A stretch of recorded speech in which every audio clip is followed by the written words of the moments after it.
Salut à tous, alors voici de nouvelles vidéos sur ma chaîne où je vais vous présenter une des éditions de ma collection. Alors c'est l'édition La Saga du Dueliste qui est sortie en 2015 si je dis pas de bêtises. 2014 pardon. Cette édition, alors c'est une rareté unique, donc c'est des ultras mais avec une brillance un peu bizarre, un peu vaguelée. Je sais pas si vous voyez exactement sur la photo, si, sur la vidéo, si je pense. Alors elle est sortie en... Alors il y avait certaines cartes, c'était des proxys on va dire, donc, qui pouvaient être jouées dans tous les decks. Et elle était surtout promue comme les cartes des personnages des dessins animés. Donc là, vous voyez les 6 des 7 boosters. Il m'en manque un. Alors, il y a le rose noir, et ainsi de suite. Celui qui me manque, c'est le Néos de loyauté. Alors, je vais vous présenter tout de suite les cartes. Alors, en premier, on retrouve les cartes eau et surtout requin. Alors, requin à double nageoire, poisson pêcheur silencieux, requin des profondeurs, requin sabre. Ensuite, garde pingouin et 3x6, donc numéro 94 cristal 0 et ses deux évolutions, on va dire. Armure complète lancée cristal 0 et armure complète lancée rayon sombre. Ensuite, amulette du seigneur des mers, poussière de diamant. Ensuite, on retrouve des cartes plus génériques, donc invocation en chaîne, qui concerne la monstre X6, frais tonnerre, numéro 28 papillon de nuit titanesque, et numéro 70 péché malveillant. Alors numéro 70 péché malveillant, j'aime bien le jouer dans certains decks où je peux faire des X6 niveau 4 puisqu'il permet de bannir des monstres de l'adversaire assez facilement. Bon, ça les save, mais ça permet quand même de les bannir et ensuite ils gagnent de l'attaque assez vite. Ensuite, on trouve Synchro Nécroïde, qui concerne les monstres synchro. Vent violent, le roi errant. Alors celui-ci, il est assez cher quand même, c'est une dizaine d'euros. Parce que son effet est quand même assez fort dans les decks démons, c'est-à-dire que si on contrôle un synthoniseur démon, on peut le spé directement depuis la main. On ne peut pas invoquer de monstre à part des monstres synchro dans l'extra deck, donc il est très fort dans les decks Dragon Rouge Arc Démon.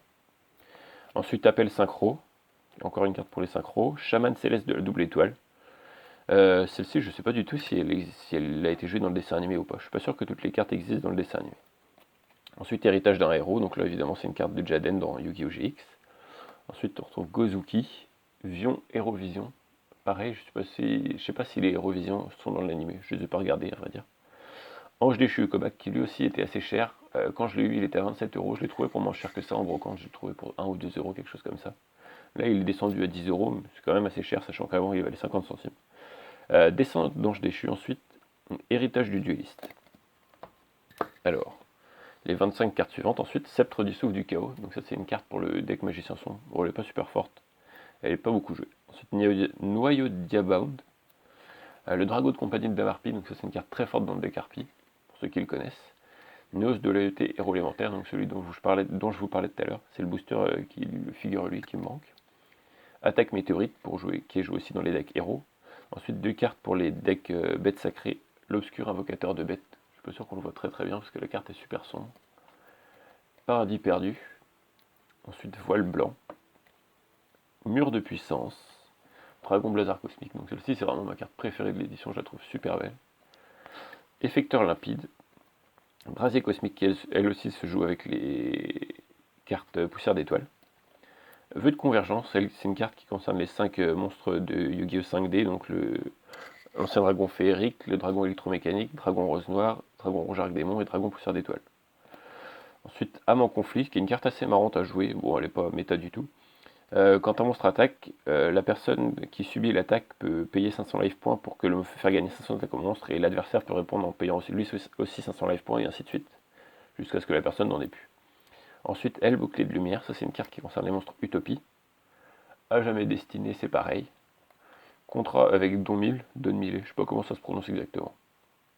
C'est une carte qui permet de révéler les mains de chaque joueur. Spectacle du duel, c'est vraiment la carte la plus pourrie de tout le jeu. Les effets sont irréalisables. Pour activer ces effets et piocher 2 cartes, il faut que un des joueurs effectue une des actions suivantes, soit invoquer spécialement 5 monstres de niveau différents en même temps, soit qu'un monstre qu'il contrôle combatte 5 fois, soit activer une carte ou un effet en minimum chaîne 5, lancer un dé ou une pièce 5 fois, donc je pense pas que ce soit dans la même chaîne, mais c'est quand même très dur étant donné qu'il n'y a pas beaucoup de decks qui jouent là-dessus, ou recevoir des dommages qui ont mis ses life points max à 500, c'est très très nul. Ensuite, on a une carte emblématique, le dragon blanc aux yeux bleus, je vous la présente pas, magicien de la foi, pareil de la première série, Jinzo, qui est lui aussi super sympathique dans cette édition.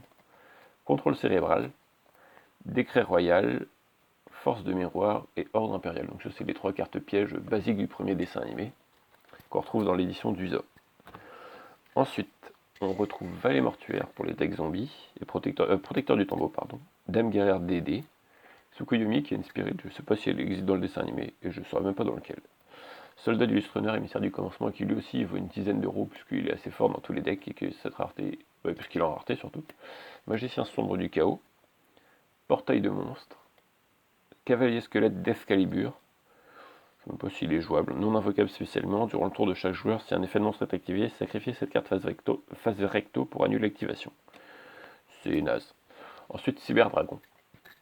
Grenouille d'arbre, qui avant était appelée Renette, je crois, ou s'appelle maintenant Renette, je ne sais plus. Dandelion, qui est une carte bannie. Fissure dimensionnelle. Taupe géante néospatien, donc je crois que c'est la seule carte néospatien par Néos de loyauté en Tusa. Fusion du futur. Art du rituel avancé. Donc ça doit être, je ne sais pas si elle existe dans le dessin animé, mais elle doit être jouée par plusieurs personnes. Mezuki, on a déjà vu Gozuki tout à l'heure. Technochimère, le dragon forteresse. Fossile Dina, Pachycéphalosaure, qui est fort puisqu'il permet de bloquer les spé, donc c'est bien dans les decks anti-méta ou les choses comme ça. Ensuite le DAD en ultra. Dragon sombre métallique aux rouges qui lui aussi coûte une dizaine d'euros à peu près. Ange de loyauté. Dragon du jugement, ça c'est la seule carte Seigneur Lumière qui soit présente. Gizarus Bête Gladiateur, pareil, c'est la seule carte Bête Gladiateur. Chat sauveteur. Brionac. Robot synchronique que je trouve lui aussi super joli en Dusa. Gardien Goyo. Et les 75 dernières cartes, où il y a les plus jolies. Zombie épidémique. Dragon rose noir qui lui aussi est emblématique et qu'on retrouve sur le booster là-bas. Aile noire Mistral le tourbillon. Diva des profondeurs. Pendulé de combat, qui est fort. Et je le joue personnellement dans un deck Grand Majou. Trishula. Canon Infernité. Illusionniste effet qui lui aussi est 10 euros puisque c'est une entrap en rareté. Peu de dualité. Avertissement divin. Formule synchronique qui lui aussi pareil 10 ou 15 euros en ce moment, je crois, si je ne me trompe pas. Héros vivant qui est une carte héros encore. Evolzar Lagia. Ptolemy M7 de la Constellée. J'en ai aucune idée de savoir s'il est joué dans le dessin animé, j'ai pas du tout regardé celui avec les monstres Xyz. Ophion Colonie du Mal. Guide des Enfers. Charge de l'âme qui aujourd'hui est banni hélas. Castel le mousquetaire chasse-ciel. Et là on passe aux cartes les plus intéressantes entre guillemets. Loi des ténèbres. C'est une des dernières cartes que j'ai eues de cette édition là, qui pareil vaut une dizaine d'euros. On le voit très bien, là ça va pas être trop mal. Invocateur Sabrixem, qui est banni hélas, sinon il était très fort dans les decks guerriers ou les decks terre. Ensuite on a les 3 bêtes légendaires, Uria, Amon qui est le plus cher des 3 et le plus fort des 3 en même temps, Raviel et surtout leur fusion Armithil, le fantôme du chaos, qui est pas très joli je trouve dans cette édition là puisqu'on voit pas beaucoup de vagues à part derrière lui. Et enfin la toute dernière carte de l'édition, Magicien sombre, donc aussi une carte emblématique du dessin animé.